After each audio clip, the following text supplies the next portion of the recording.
നിമിഷപ്രിയയുടെ മോചനത്തിൽ കാന്തപുരം അബൂബക്കർ മുസ്ലിയാർക്കെതിരെ കൊല്ലപ്പെട്ട തലാലിന്റെ സഹോദരന്റെ FB പോസ്റ്റ്. കാന്തപുരമോ ഷെയ്ഖ് ഹബീബ് ഉമറോ കുടുംബവുമായി ഇതുവരെ ചർച്ച നടത്തിയിട്ടില്ല. മധ്യസ്ഥ ചർച്ചകൾക്ക് തയ്യാറല്ല എന്നും സഹോദരൻ അബ്ദുൽ ഫത്താഹ് മഹ്ദി പോസ്റ്റിൽ പറയുന്നു. ഈ ഒരു വാർത്ത ഇന്നലെയാണ് ശ്രദ്ധയിൽപ്പെട്ടത്. ഇത് പുതിയൊരു സംഭവമല്ല. നമ്മളിത് സംബന്ധമായിക്കൊണ്ട് വീഡിയോകൾ ചെയ്യുമ്പോൾ പല ആളുകളും വന്നുകൊണ്ട് പല ആളുകൾ ചില ആളുകൾ എന്നൊക്കെ പറയുമ്പോൾ തുടക്കത്തിൽ ഇങ്ങനെ പറയുന്നുണ്ടെങ്കിലും ആ പല ആളുകളും ചില ആളുകളും ആരാണെന്ന് വീഡിയോയിൽ വിശദീകരിക്കുന്നതാണ്. അതുകൊണ്ട് അത് സംബന്ധമായിട്ട് ആരും ഇനി കമൻറ്റുമായിട്ട് വരണ്ട. അങ്ങനെയുള്ള ആളുകൾ പലതരത്തിലുള്ള കമൻറ്റുകൾ ചെയ്യാറുണ്ട്. ശരീഅത്തറിയാതെ, ഇസ്ലാമിക വിധി അറിയാതെ എന്നൊക്കെ പറഞ്ഞുകൊണ്ട്. ഇവിടെ ഇപ്പോൾ പറഞ്ഞത് നിമിഷപ്രിയ വിഷയത്തിൽ തലാലിൻ്റെ സഹോദരൻ, തലാൽ എന്ന് പറയുന്നത് നിമിഷപ്രിയയുടെ കൈകളാൽ വധിക്കപ്പെട്ട യമനി പൗരനാണ്. അദ്ദേഹത്തിൻ്റെ സഹോദരൻ അബ്ദുൽ ഫത്താഹ് മഹ്ദി ഈ ഒരു വിഷയത്തിൽ പറഞ്ഞ നിലപാടാണ് ഇവിടെ പറയുന്നത്. എന്നാൽ ഇത് ഇന്നലെയോ മിനിഞ്ഞാന്നോ ഉണ്ടായ നിലപാടാണോ? അല്ല.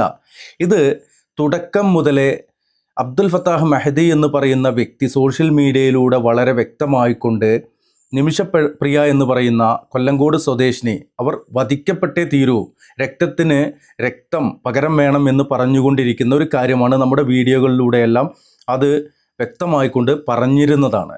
എന്നാൽ കഴിഞ്ഞ മാസം 16-നായിരുന്നു നിമിഷപ്രിയയുടെ വധശിക്ഷ നടപ്പാക്കണം എന്ന് പറഞ്ഞുകൊണ്ട് യമൻ കോടതി നിമിഷപ്രിയ കഴിയുന്ന ജയിലിലേക്ക് ഉത്തരവ് നൽകിയത്. അത് പുറംലോകം അറിയുന്നത് നിമിഷപ്രിയ അവരുടെ വീട്ടിലേക്ക് അറിയിച്ചതിൻ്റെ ഭാഗമായിട്ടാണ്. അതിനുശേഷം പലതരത്തിലുള്ള ആളുകളുടെ ഇടപെടലുകളുണ്ടായി. അതിൽ പ്രധാനിയായിരുന്നു കാന്തപുരം AP അബൂബക്കർ മുസ്ലിയാർ. കാന്തപുരം അബൂബക്കർ മുസ്ലിയാരുടെ പ്രസ്താവനകൾ, ഇടപെടലുകൾ മർക്കസിൽ നിന്ന് അവരുടെ ഓഫീസാണ് പുറത്തുവിട്ടിരുന്നത്. അതിൻ്റെ ഭാഗമായിക്കൊണ്ട് കാന്തപുരം AP അബൂബക്കർ മുസ്ലിയാർ ഏത് തരത്തിലാണ് ബന്ധപ്പെട്ടത് എന്നെല്ലാം സോഷ്യൽ മീഡിയയിലൂടെയും ദൃശ്യമാധ്യമങ്ങളിലൂടെയും മറ്റു മാധ്യമങ്ങളിലൂടെയെല്ലാം നമ്മൾ അറിഞ്ഞതാണ്. അന്ന് അത് സംബന്ധമായിക്കൊണ്ട് നമ്മൾ വീഡിയോകളും ചെയ്തിരുന്നു. അതിൽ വിമർശിച്ചവർക്കാണ് ഇന്ന് ഇതിൻ്റെ യാഥാർത്ഥ്യം എന്താണ് എന്ന് അറിയിക്കുന്ന ഒരു കാര്യമാണ് ഇവിടെ പറയാനുള്ളത്. നിങ്ങൾ ക്ഷമയോടെ കേൾക്കുകയാണെങ്കിൽ, ഇത് കാണുകയാണെങ്കിൽ നിങ്ങൾക്ക് മനസ്സിലാക്കാൻ കഴിയും ഇതിൽ ആരാണ് യഥാർത്ഥത്തിൽ ഗൂഢലക്ഷ്യങ്ങൾ ലക്ഷ്യമിടുന്നത്, അവരുടെ പ്രൊപ്പഗണ്ട പ്രാവർത്തികമാക്കാൻ ശ്രമിക്കുന്നത് എന്ന് നിങ്ങൾ കേൾക്കേണ്ടതുണ്ട്, മനസ്സിലാക്കേണ്ടതുണ്ട്. ഇത് പറയുമ്പോൾ ഞാനൊരു വിമർശകനാണ്, ചില ആളുകളെ ബ്രാൻഡ് ചെയ്ത് വിമർശിക്കാറുണ്ട് എന്നൊക്കെ കണ്ടുകൊണ്ട് അല്ലെങ്കിൽ മനസ്സിലാക്കിക്കൊണ്ട് ഞാൻ ഇന്ന ആളെ തന്നെ ആയിരിക്കും വിമർശിക്കുന്നത് എന്നുള്ള ആ ഒരു കാഴ്ചപ്പാടോടെ നിങ്ങളിത് കാണാതിരിക്കുക. AP അബൂബക്കർ മുസ്ലിയാർ ബന്ധപ്പെട്ടു എന്ന് പറഞ്ഞപ്പോൾ അതിനെ വിമർശിക്കുകയല്ല ചെയ്തത്. അദ്ദേഹം ബന്ധപ്പെട്ടത് അത് നയതന്ത്ര ബന്ധമല്ല എന്ന് പറഞ്ഞു. അപ്പോൾ പല ആളുകളും പറഞ്ഞു അദ്ദേഹം നയതന്ത്ര പ്രതിനിധിയൊന്നും അല്ലല്ലോ എന്നുള്ളത്. പ്രിയമുള്ളവരെ, അത് തന്നെയാണ് ഇവിടെയുള്ള പ്രധാനമായ ഒരു കാര്യമുള്ളത്. നിമിഷപ്രിയ എന്ന് പറയുന്ന കൊല്ലങ്കോട് സ്വദേശിനിയുടെ കൈകളാൽ വധിക്കപ്പെട്ട തലാൽ അബ്ദു മഹ്ദി എന്ന് പറയുന്ന ആള്, അയാളുടെ വധത്തിൻ്റെ ഭാഗമായിക്കൊണ്ട് അതിൽ 1-2 കാര്യങ്ങളൊക്കെ ഉണ്ട്. അതൊക്കെ നമ്മൾ മുന്നേ പറഞ്ഞതാണ്. ഓവർഡോസ് മയക്കുമരുന്ന് കുത്തിവെച്ച് വധിക്കുകയും അതിനുശേഷം പല കഷ്ണങ്ങളായി കുത്തിയരിഞ്ഞുകൊണ്ടത് പ്ലാസ്റ്റിക് ബാഗിലാക്കിയിട്ട് ജലസംഭരണിയിലിട്ടു എന്നൊക്കെയാണ് അതിന് ഉള്ള കേസ്.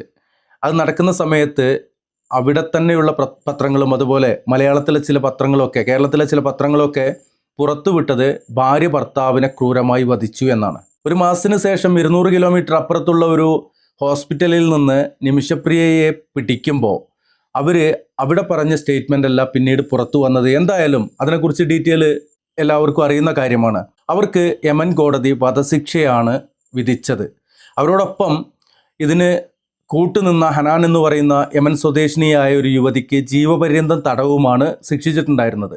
ഇത് സംബന്ധമായിക്കൊണ്ട് 3 വർഷം മുമ്പേ ഞാനൊരു വീഡിയോ ചെയ്തിട്ടുണ്ടായിരുന്നു. 1 അല്ല 2 വീഡിയോ ചെയ്തിട്ടുണ്ടായിരുന്നു. എൻ്റെ പല വീഡിയോകളിലൂടെയും ഇത് പരാമർശിക്കുകയും ചെയ്യാറുണ്ട്. ആ സമയത്തെല്ലാം പല പ്രമുഖരായ ആളുകളും അവരെ ഈ കുടുംബം മാപ്പ് കൊടുക്കുകയാണെങ്കിൽ സഹായിക്കാം എന്ന് പറഞ്ഞുകൊണ്ട് MA യൂസഫ് അലിയെ പോലെയുള്ള, അതുപോലെ തന്നെ ബോബി ചെമ്മണ്ണൂരിനെ പോലെയുള്ള ആളുകളൊക്കെ കോടികൾ വാഗ്ദാനം ചെയ്തിരുന്നു. അവർ ചെയ്യുന്ന വാഗ്ദാനങ്ങൾ നിറവേറ്റുന്നവരാണ് എന്ന് മലയാളി സമൂഹത്തിന് അറിയാം. ഈ കഴിഞ്ഞ 16-ന് തൂക്കിലേറ്റപ്പെടും എന്ന് അറിഞ്ഞ ആ സമയം മുതൽ കഴിഞ്ഞ 16-ന് മുമ്പേ ആയിക്കൊണ്ട് പലതരത്തിലുള്ള ഇടപെടലുകളും സംസാരങ്ങളും ഇത് സംബന്ധമായിട്ടുണ്ടായി. ഈ നിമിഷപ്രിയയുടെ മോചനം ലക്ഷ്യമിട്ടുകൊണ്ട് പ്രവർത്തിക്കുന്ന നിമിഷപ്രിയ ആക്ഷൻ കൗൺസിൽ എന്ന് ഒരു കാര്യമുണ്ട്. അതേപോലെ തന്നെ അതിനു വേണ്ടിക്കൊണ്ട് ഗവൺമെൻറ് തലത്തിലും ശ്രമങ്ങൾ നടന്നുകൊണ്ടിരിക്കുന്നുണ്ട് എന്നുള്ളതാണ് അറിയാൻ കഴിഞ്ഞത്. ഭാസ്കർ ജെറോം എന്ന് പറയുന്ന ആ ഒരു ആള് ഇതിനു വേണ്ടി പ്രവർത്തിക്കുന്ന ആളാണ് എന്നൊക്കെയാണ് അറിയാൻ കഴിഞ്ഞത്. കഴിഞ്ഞ മാസം 16-ന് നടത്താനിരുന്ന വധശിക്ഷ മാറ്റിവെച്ചു എന്ന വാർത്തയാണ് പുറത്തറിഞ്ഞത്. അതിൻ്റെ ക്രെഡിറ്റ് എടുക്കുവാൻ പലരും ശ്രമിച്ചു. എന്നാൽ അതിൻ്റെ യാഥാർത്ഥ്യം ആക്ഷൻ കൗൺസിലും അതുപോലെ ആക്ഷൻ കൗൺസിലിൻ്റെ പ്രവർത്തനത്തിൻ്റെ ഭാഗമായിക്കൊണ്ട് യമനിലുണ്ടായിരുന്ന നിമിഷപ്രിയയുടെ അമ്മയുടെ ഒരു അപേക്ഷയുടെയൊക്കെ ഭാഗമായിക്കൊണ്ടാണ് നിമിഷപ്രിയയുടെ വധശിക്ഷ താൽക്കാലികമായിട്ട് നീട്ടിവെച്ചത്. അത് ഇനിയൊരു ഡേറ്റ് ഉണ്ടാവുന്നതുവരെ വധശിക്ഷ നടക്കില്ല. അതിനിടയ്ക്ക് പല ആളുകളും ഇതിലേക്ക് ഇടപെടുകയും അതിൽ പ്രധാനിയാണ് കാന്തപുരം AP അബൂബക്കർ മുസ്ലിയാർ. അദ്ദേഹത്തിൻ്റെ ഒരു സുഹൃത്തോ പരിചയക്കാരനോ ഒക്കെ ആയ ഹബീബ് ഉമർ എന്ന് പറയുന്ന യമനിലെ ഒരു സൂഫി പണ്ഡിതൻ, അദ്ദേഹവുമായിട്ട് ബന്ധപ്പെട്ട് അവിടെയുള്ള ഗോത്ര തലവന്മാരുമായിട്ട് ചർച്ച ചെയ്തിരുന്നു. അതൊരു യാഥാർത്ഥ്യവുമാണ്. എന്നാൽ നിമിഷപ്രിയ ആക്ഷൻ കൗൺസിൽ എന്ന പോലെ തന്നെ യമനിൽ Talal Abdu Mahdi action council എന്ന ഒരു സംഭവമുണ്ട്. അവരുമായിട്ടാണ് ചർച്ച നടത്തിയിരുന്നത്. അവിടെ നിന്നും അനുകൂലമായിട്ടുള്ള ഒരു റിപ്പോർട്ട് കിട്ടി എന്നൊക്കെയാണ് അവർ പറഞ്ഞത്. അതിൻ്റെ തെറ്റും ശരിയിലേക്ക് പോകുന്നില്ല. അത് സംബന്ധമായിക്കൊണ്ട് നമ്മൾ വീഡിയോ ചെയ്തതാണ്.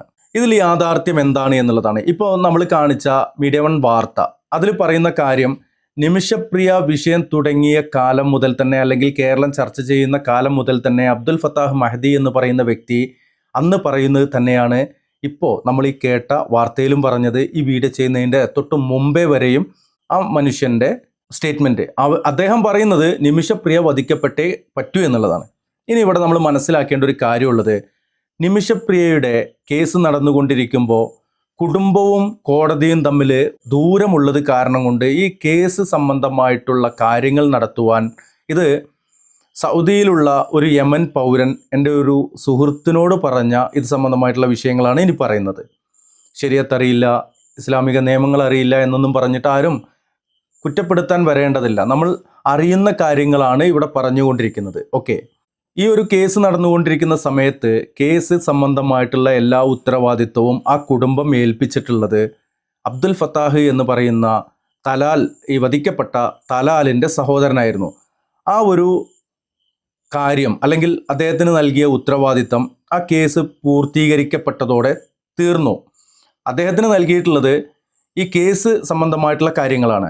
ഈ പറഞ്ഞതുപോലെ കുടുംബം ഒരാളെ ഉത്തരവാദിത്തപ്പെടുത്തുകയാണെങ്കിൽ അയാൾക്ക് അത് സംബന്ധമായിട്ട് മുന്നോട്ട് പോകാം. അതാണ് ഈ കേസ് സംബന്ധമായിട്ട് ഇതുവരെയും നടന്നിട്ടുള്ളത്.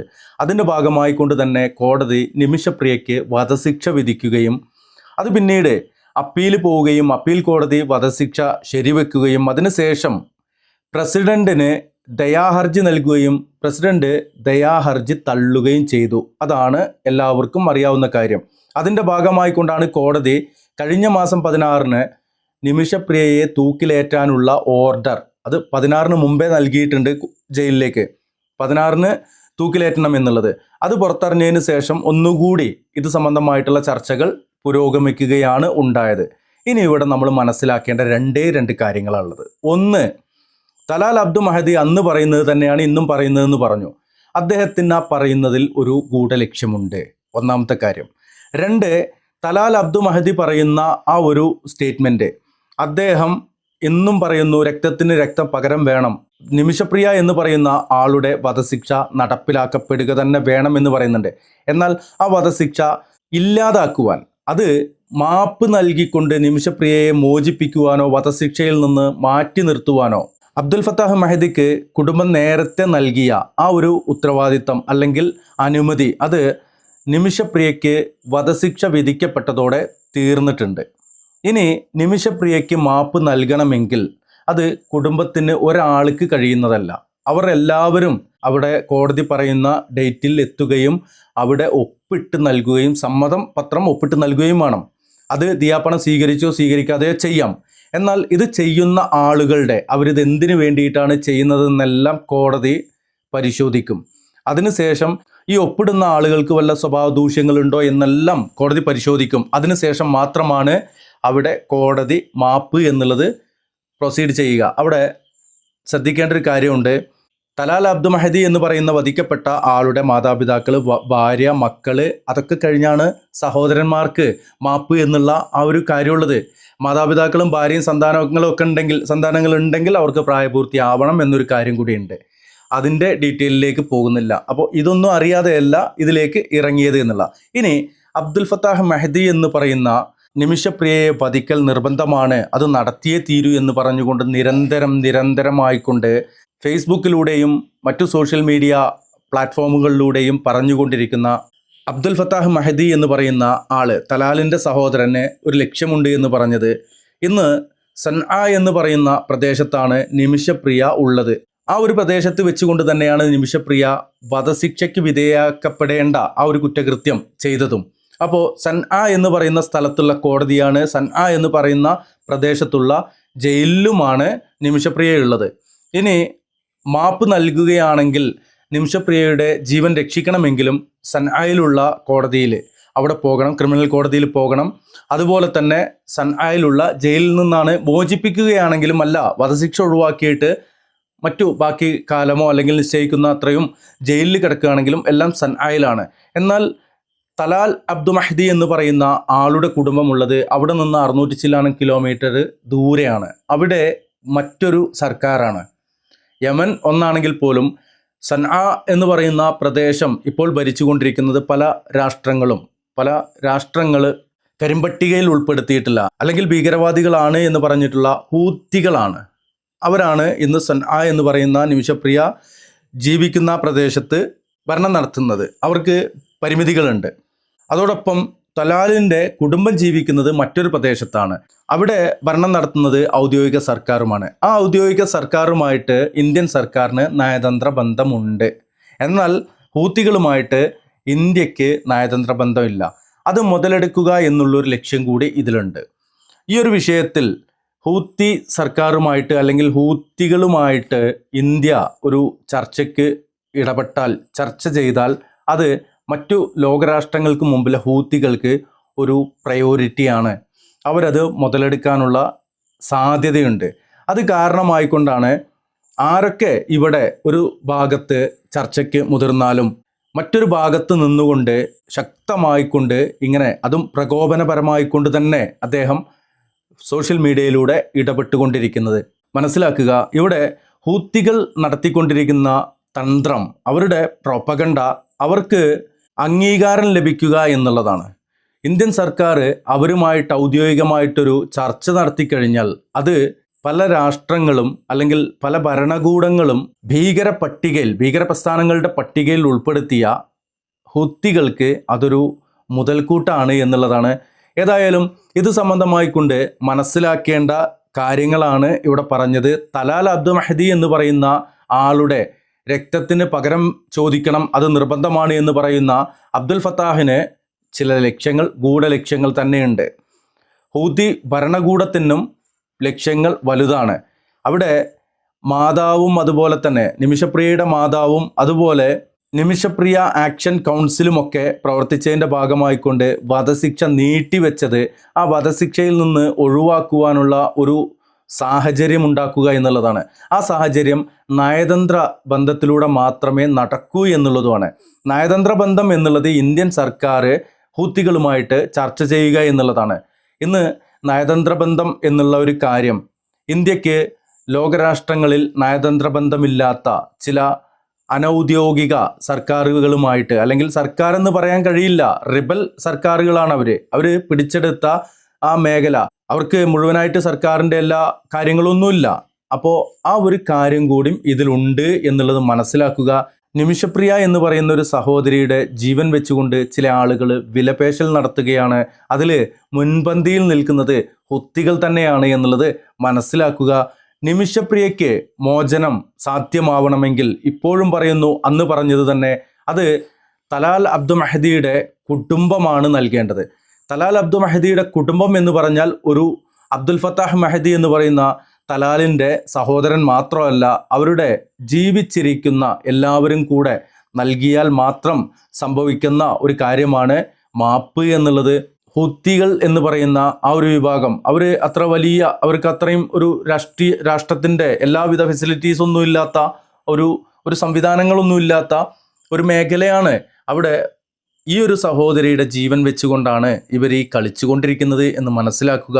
ഇനി നിമിഷപ്രിയ ചെയ്തത് തെറ്റല്ലേ, നിമിഷപ്രിയ വധിക്കപ്പെടൽ നിർബന്ധമല്ലേ എന്നൊക്കെ പറയുന്ന ആളുകളുണ്ട്. അതൊക്കെ മറ്റു ചർച്ചകളാണ്. അവർ തെറ്റ് ചെയ്തോ, അവർക്ക് തെറ്റ് ചെയ്താൽ പോലും അവർക്ക് സംഭവിച്ച, അതിപ്പോൾ 110 കഷ്ണമാക്കിയില്ലേ, അതൊരു കയ്യബദ്ധമൊന്നും അല്ല. അവർ ചെയ്ത തെറ്റിൽ നിന്ന് അവർ മാപ്പപേക്ഷിക്കുകയാണെങ്കിൽ ആ കുടുംബത്തിനത് നൽകാൻ റൈറ്റ്സ് ഉള്ള സാഹചര്യത്തിൽ അവർ നൽകുകയാണെങ്കിൽ അവർ രക്ഷപ്പെട്ടു പോരട്ടെ. അത്രേ ഉള്ളൂ പറയാനുള്ളത്. അല്ലാത്ത നിലയ്ക്ക് ഇവിടെ ആര് തന്നെ അവകാശവാദങ്ങളുമായിട്ട് നടന്നാലും ഇതിൻ്റെയൊക്കെ ഉള്ളിൽ ഒളിച്ചിരിക്കുന്ന ചില പ്രൊപ്പഗണ്ടകൾ തിരിച്ചറിയേണ്ടതുണ്ട്, മനസ്സിലാക്കേണ്ടതുണ്ട്. അത് അറിയിക്കുവാൻ വേണ്ടിയിട്ടായിരുന്നു ഈ വീഡിയോ വൈൻഡപ്പ് ചെയ്യുന്നു. Signing off, Mansoor Mannarkkad.